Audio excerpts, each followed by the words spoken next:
I discovered my husband was cheating with my mother, and my sister knew. I always believed betrayal came from strangers, from outsiders, from people who didn't owe you loyalty. I never imagined it would come from inside my own family, wrapped in familiarity, disguised as concern, spoken in soft voices that said they loved me while quietly destroying my life.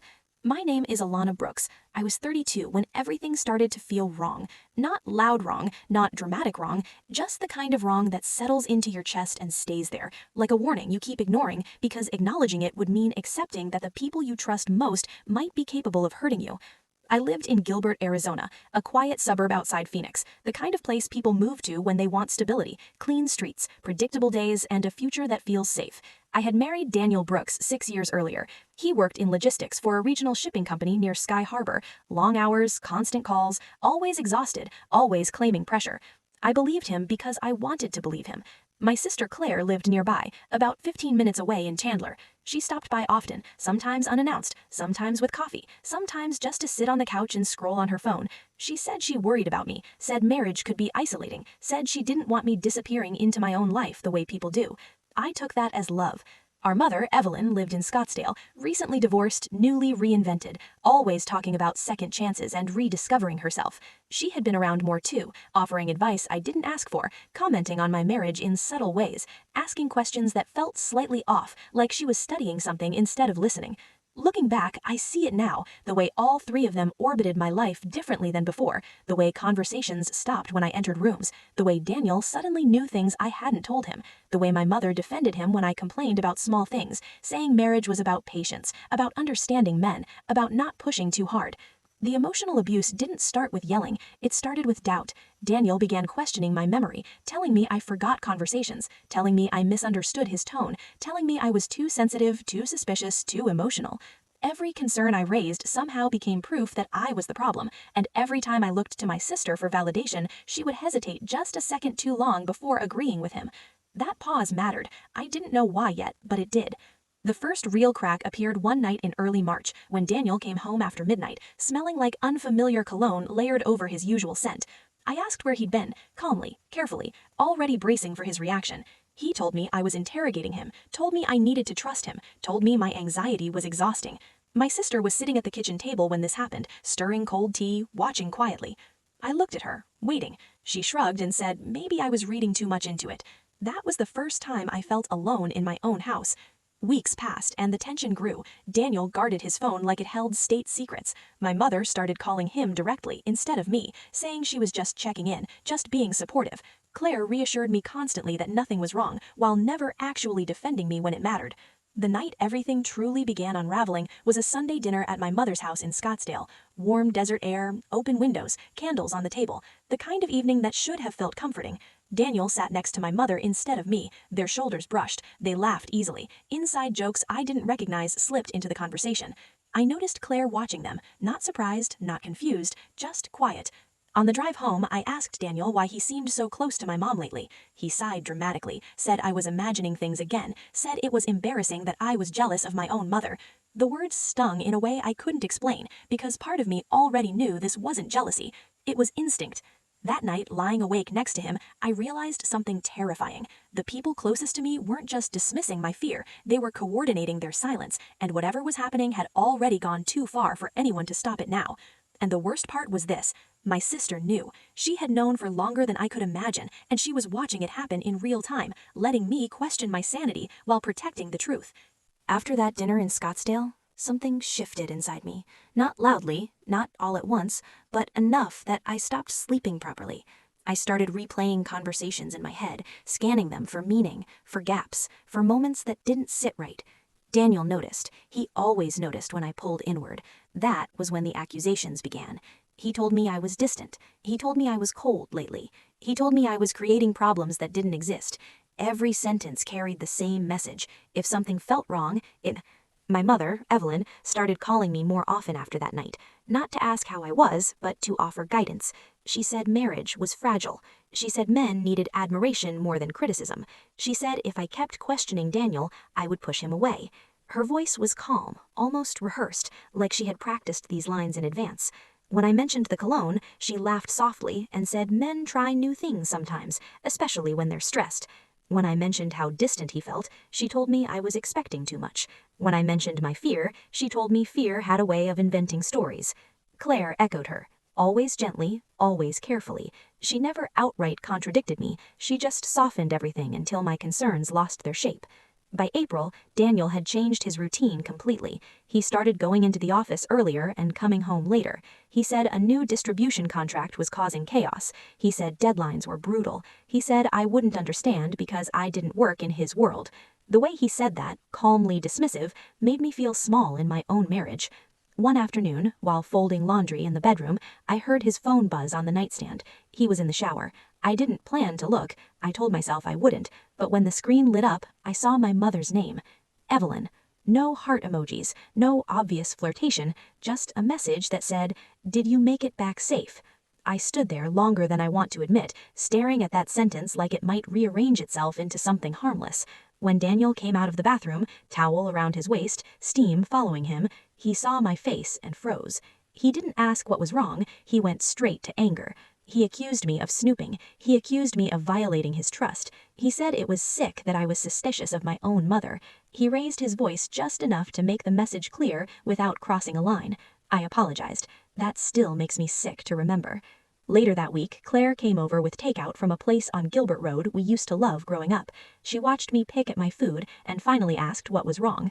When I told her about the texts, her reaction was immediate, too immediate. She said I was spiraling. She said Mom would never do that. She said Daniel loved me. She said stress was making me paranoid.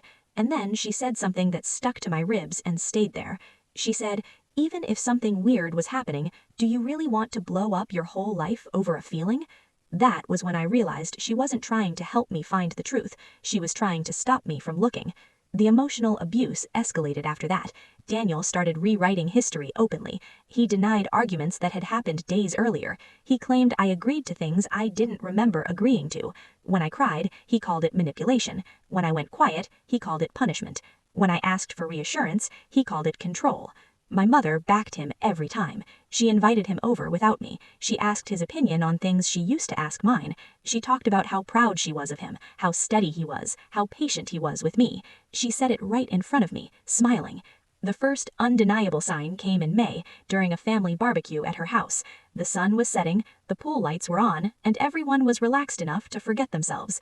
I watched Daniel reach for a drink, and my mother touched his wrist, not accidentally, not briefly, but deliberately, her thumb brushing his skin in a way that made my stomach drop.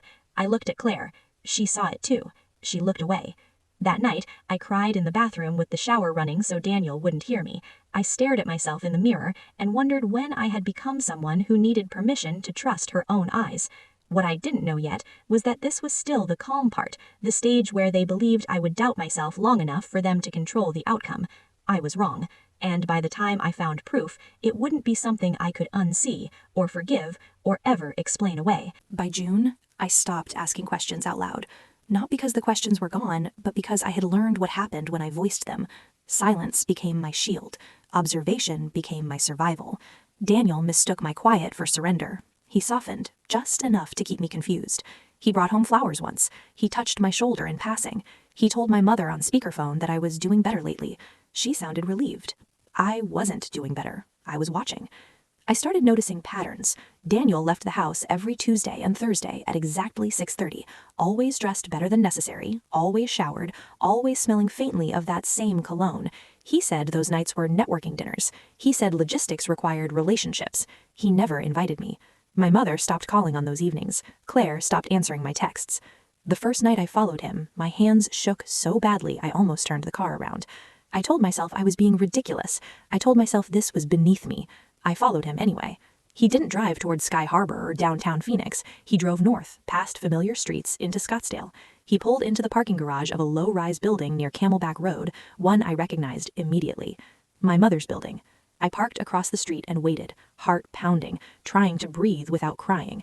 I watched him walk inside like he belonged there. No hesitation, no checking his phone, no urgency, just comfort. I stayed in my car for nearly an hour. When I finally left, I didn't go home. I drove aimlessly through Paradise Valley until the sky went dark, trying to convince myself there was still another explanation. There wasn't. 2 days later, I checked our shared phone account online. I had never done that before. I didn't want to know. Now I needed to. Daniel's call logs were clean, but the data usage told a different story. Late night spikes, early morning bursts, always from the same location, Scottsdale. I called Claire that night and asked her directly. I asked her if Daniel had been seeing Mom alone. There was a long pause on the line. Too long. She told me to stop digging. She told me I was hurting myself. She told me sometimes adults make complicated choices. That was the moment I understood her role. She wasn't confused. She wasn't stuck. She was managing the situation, just like she said before. The proof came accidentally, in the most mundane way possible. My mother left her tablet at my house during a Sunday visit. She didn't realize it until hours later. It buzzed on the coffee table while I was alone. A message popped up. Daniel's name. I didn't hesitate this time. There were months of messages, voice notes, photos, plans, inside jokes, complaints about me, discussions about timing, about patience, about how fragile I was becoming. One message stopped my breath completely. She's starting to notice. Claire says to stay calm. Claire. My sister hadn't just known, she had been advising them. I sat on the floor for a long time after that, the tablet in my lap, my life rearranged into something unrecognizable. When my mother came to pick it up, she acted normal. She hugged me. She told me I looked tired. I handed her the tablet without a word. Her face changed instantly. She didn't deny it. She didn't apologize. She said I wasn't supposed to find out like this. She said she and Daniel had connected during my marriage struggles. She said I pushed him away. She said she never meant to hurt me. She asked me to keep it quiet. She asked me to think about the family. That night, Daniel came home late and calm, like someone who thought the worst had passed. I didn't confront him. I didn't cry. I slept in the guest room and stared at the ceiling until morning. I wasn't planning a conversation anymore. I was planning an exit. Because betrayal like this doesn't end with explanations. It ends with distance, consequences, and silence. And I knew the hardest part was still ahead. By July, I had stopped speaking to both Daniel and my mother directly. I moved back into my old apartment in Tempe, a small one-bedroom I hadn't lived in for years. It was quiet there. I kept the blinds shut, lights dim, my phone off most of the time, but I was still watching, still collecting, still planning. I wasn't going to act blindly. Claire called me a few times. I didn't answer. When she showed up at the apartment one Saturday morning, I didn't open the door. She left a note saying she was worried about me. I crumpled it into a ball and threw it in the trash. She wasn't worried. She was watching. She was making sure I stayed under control. Under her control. Under their control. Daniel tried to reach me too, calling repeatedly, leaving messages that alternated between sweet and angry, guilt trips layered with fake remorse. He said he loved me. He said he would explain everything. He said I was misunderstanding. I didn't respond. Then the turning point came unexpectedly. I ran into Lena, the woman I had seen messages from months earlier, in a coffee shop near downtown Scottsdale. She recognized me immediately, smiling in a way that made my stomach twist. She tried to talk, but I didn't stop. I didn't even acknowledge her. But the encounter confirmed something crucial. Daniel's lies weren't just happening in private. They were reaching far beyond my home, far beyond my awareness. I began documenting everything. Messages, photos, receipts, dates, times, every late night, every unexplained absence, every text from Mom, every suggestion from Claire. I even started recording conversations, small snippets, to make sure the truth couldn't be disputed. Finally, in early August, I made the confrontation unavoidable. I invited all three of them, Daniel, Mom, and Claire, to a neutral location, a small park in Tempe I used to walk in as a teenager. I told them it was important we all met. They showed up separately, all wearing calm expressions like they had rehearsed this moment. I didn't speak immediately. I laid the evidence on the picnic table, photos, screenshots, voice notes, everything organized. Daniel's face went pale first. My mother tried to reach for my hand. Claire froze. I spoke slowly, clearly, deliberately. I have proof. I know everything. I know what's been happening behind my back. I know, Mom. I know you, Claire. I know all of it. Daniel's voice shook, then hardened. You don't understand. I understand more than you think, I interrupted. You betrayed me. You abused me. You lied to me every day. And you've both been protecting each other while pretending nothing's wrong. My mother's eyes filled with tears, but it was performative, controlled. She said she didn't mean to hurt me. She said she loved me. I looked at Claire. She looked at the ground. She didn't defend me, didn't speak for me. Not a word. That was when Daniel snapped. He shouted that I was overreacting, that I was destroying the family, that I was ungrateful, that I was making things worse. His hand slammed onto the table inches from my evidence. I leaned forward, unafraid. The family you're protecting isn't mine. The family I trusted doesn't exist anymore. You've all chosen your own comfort over me, and I'm done letting that define me. They left shortly after, silence stretching behind them like a shadow. Claire didn't look back. My mother's apology felt hollow. Daniel's rage felt small against the weight of my clarity. After that day, I began rebuilding. I moved permanently to Portland, Oregon, renting a tiny apartment where no one knew me, no one had access to my routines. I blocked Daniel, my mother, and Claire on every platform. I deleted their numbers. I changed my email. I didn't inform them of my new location. And yet, even in my new life, the betrayal lingered. Not the cheating itself, not the lies. They fade. But the silence, the collusion, the way my own family chose their own desires over protecting me. By September, Portland had become my sanctuary. The streets were damp with fall rain, the sky gray most days, and the quiet suited me. I walked for hours, coffee in hand, notebook in my bag, recording thoughts, venting anger, piecing together everything I had lived through. The betrayal wasn't just Daniel or Mom, it was Claire, my own sister, the person I had always believed would protect me. That reality was heavier than any confrontation, heavier than the affair itself. I started therapy. I needed someone to help untangle the gaslighting, the manipulation, the years of emotional abuse I had internalized. At first, every session felt like reliving the worst days of my life, every detail replaying like a broken film. But slowly, I began to understand patterns, to recognize instincts I had dismissed, to reclaim the part of me that had been silenced. The first major victory came when I realized I could go a whole day without thinking about them, not just ignoring them, but truly feeling free. The nights I slept without anxiety, the mornings I woke without dread, became small triumphs. I started volunteering at a local library, rediscovering hobbies I had abandoned. Painting, writing, long hikes. My life was mine again. Yet the betrayal lingered. I knew Mom had access to Daniel when I left. Claire's silence was not just absence, it was a shield protecting their choices. I couldn't delete the memory of their complicity. Every time I thought of family photos, holidays, birthdays, I saw their faces differently. Every shared laugh in my childhood became a shadow of doubt.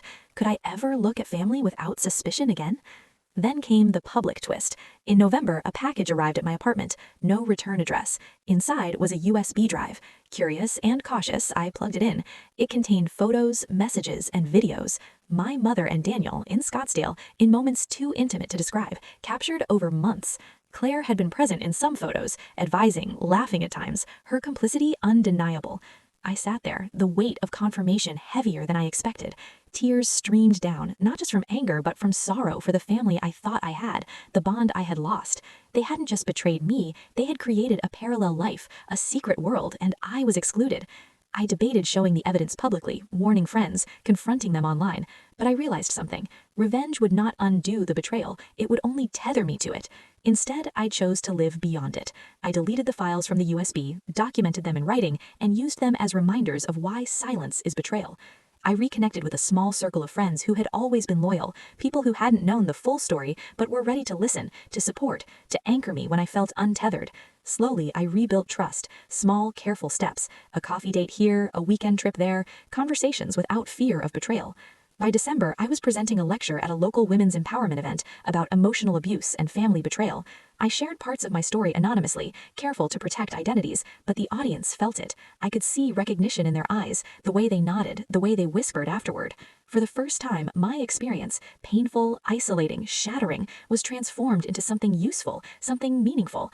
Even with progress, I still have nights when I wake up thinking about the apartment in Tempe, the messages, the photos, the laughter they shared while I questioned my own sanity. The anger isn't constant anymore, but the memory is vivid. The lesson is clear. Those who stay silent while witnessing betrayal are not innocent bystanders. They are part of it. And Claire? I never contacted her. I never will. The sister who watched it happen and never tried to stop it no longer exists in my life. My mother and Daniel? Blocked, erased, inaccessible. They live their lives with their secrets and lies. I live mine with clarity and freedom. It was February of the following year when the final piece fell into place. I had settled into Portland completely, routine and calm now my allies, therapy and creativity my anchors. I thought the past was behind me, that the betrayal had been cataloged, understood, and survived. But life has a way of delivering one last twist when you least expect it. I received a letter in the mail with no return address. The handwriting looked familiar. The envelope was thick, heavy. Inside, there was a single photograph, not blurry, not hidden. It was taken on a Sunday afternoon in Scottsdale months earlier, at the park where I had confronted them. My mother, Daniel, and Claire were smiling, yes, but there was a fourth person in the frame, a man I didn't recognize at first, but then I saw the resemblance. It was my father. He had been in town, in Arizona, and had met with them during my absence. My heart skipped. The truth hit harder than any betrayal I had uncovered before. I realized then that this affair wasn't just between Daniel and my mother. My sister had been involved in planning encounters, covering tracks, protecting the secrecy. But my father had known. He had known and stayed silent. He had known and let it continue. Everything I had built my life around, loyalty, family, trust, was a lie. I called Claire once, unable to resist, needing to hear her voice, to confirm if it was real. She picked up, her voice calm, too calm, and said only, "Some truths are heavier than lies, Alana. Are you ready for the rest?" I hung up immediately. I didn't need to know more. I had learned enough to understand that blood does not guarantee protection, that the people we think will shield us are often the ones who orchestrate our suffering, and that betrayal wears many faces, sometimes the ones we love most. I stayed in my apartment that night, staring at the Portland skyline through rain-spattered windows, feeling the weight of the final revelation. The cold, the silence, the freedom, they all coexisted in a way I had never imagined possible. I was free, yes, but freedom carried its own grief. The people I loved, the people who should have been my safe harbor, were gone from my life forever. And yet, there was a strange clarity in that loss. I could finally see the truth unfiltered, untainted by their smiles, their apologies, their calculated silences. I understood the full magnitude of their betrayal, Daniel's manipulation, my mother's desire, Claire's complicity, my father's inaction. I understood the depth of their selfishness, and I understood my own resilience. I knew I could rebuild. I knew I could thrive. But one question still echoes in my mind, louder than any betrayal, sharper than any scar. If the people you trusted most, not just your spouse, not just one family member, but everyone you believed would protect you, watched you suffer and stayed silent, or even helped destroy you, could you ever truly forgive them? Or would their betrayal haunt you for the rest of your life? And that's the question I carry with me, every day, as I walk alone, but free, through streets where no one knows my past, and no one can betray me again.